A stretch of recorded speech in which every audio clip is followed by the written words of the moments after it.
you guys are taking teams out of what they want to do?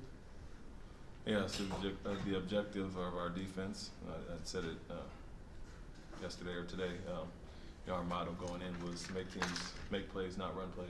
And so with the switching, we want to take them out of what they really try to get and make them beat us one-on-one. And so that's kind of what we're trying to do.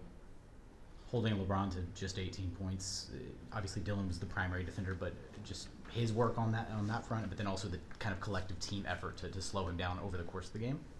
Yeah, we know he's a load in transition, so we want to show a crowd there, take away those easy opportunities.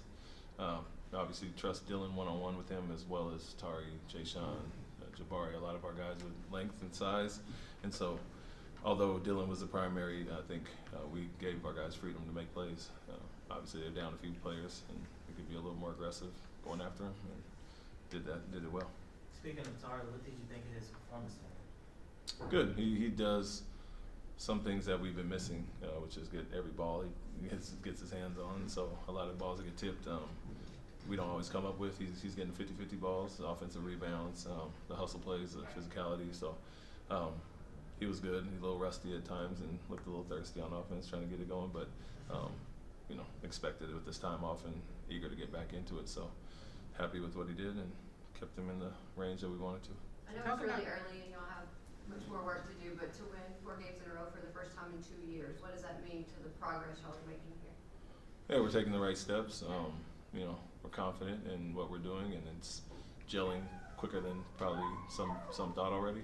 And so, I keep looking back, and I mentioned the San Antonio game, a tough one there, and so we could be even better. And even the games we lost, we were in them, whether it was a small lead or small deficit in the third quarter, fourth quarter against Golden State. So, we felt we were going in the right direction, even with the losses, and now we've kind of put a few together, and it's good for them to see and feel success, and just try to emulate that every game. Unselfish offense, aggressive defense, and it's a pretty easy recipe.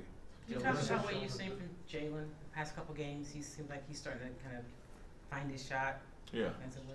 He was just fitting in initially, and as all the guys were trying to find their spots. And like I said, we understand them more as time goes as well. But he was kind of determining what he was going to do a lot of times, whether it was going to be a pass or a drive or shot. And now he's just playing the game more free and reading them much better. So being aggressive, looking for a shot, and making the right reads. And then defensively, he's picked up as well. So happy with what he's doing, and we need him to be an aggressive scorer for us. When your team comes out with an early lead like that, do you feel like they tap into a different mental capacity of toughness to maintain it, because it can be easy to let a lead go? Yeah, but I'd rather be in that position. Of course, so, of course. Our thing is make it tough from the get-go, and when you do that and play offense and turn that defense into offense transition, I think we've done that over the last 4 games. And so, yes, it is a different mindset. You have to stay sharp, and I have to stay on them about not getting sloppy. And things come too easy at times, and guys start getting away with what got us that lead. And that's happened in the San Antonio game. It happened in some other games as well in the preseason where we were giving up leads. Even the Charlotte game, we had a big lead and lost it. So I feel we're getting a little bit better there. But I just stay on them and not let them slip up. Coach, what do you think of Jaylen's? What do you think Jaylen's efficiency specifically, like the shots he took? Yeah, it was good. I mean, look at the numbers. Obviously, he shot the 3 well. Other than the free throws, he was great. And so, hunting the right shots, getting downhill, knowing that they have some guys out and not a ton of rim protection, you could attack there. And so it was more him being aggressive, understanding what was lacking there, and wanted to play a matchup against a fellow USA guy. And he was on select team. Reeves was with the big team, and so I reminded him about that. On the subject of gelling quickly, you mentioned a couple nights ago that you were real happy with the buy-in, and that was before the Kings game. Is that where the gelling comes from? Just people bought into what you want? Yeah, you can see it, the way we're playing, the way the ball is moving offensively. And when guys are double pumping or playing in the crowd tonight, and I'm reminding them there's no need for that tonight. Like, it's an easy game. Find the crowd, find the pocket, whether it's a double team off the post up or the pocket pass. You got guys wide open. So just reminders there, but as I mentioned, both sides of the ball can be contagious if the ball is popping around the gym and then you're guarding at a high level. Everybody kind of gets on board. And so, like I said, I'm happy with how fast they got into that. Showed signs early, but to kind of put it together for 4 games in a row is great, but still can get a lot better.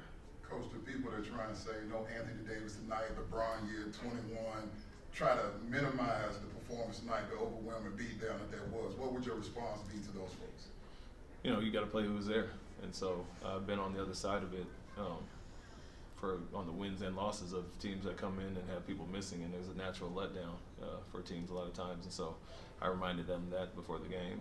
Davis is out, but other guys will have opportunities, and so to not relax at all and just remind them of that. But you know, everybody has these situations throughout the year, and you know, we're realistic with it as a coaching staff. Like, guys are missing, but we still want to, you know, do our job and be aggressive regardless of who's playing. So we're trying to hold ourselves to a certain standard, and whoever's in or out, obviously it impacts the game. But if we can come out and get 30-point wins, it's still the NBA and still NBA players out there. Thanks, Coach. Thank you. Thank you.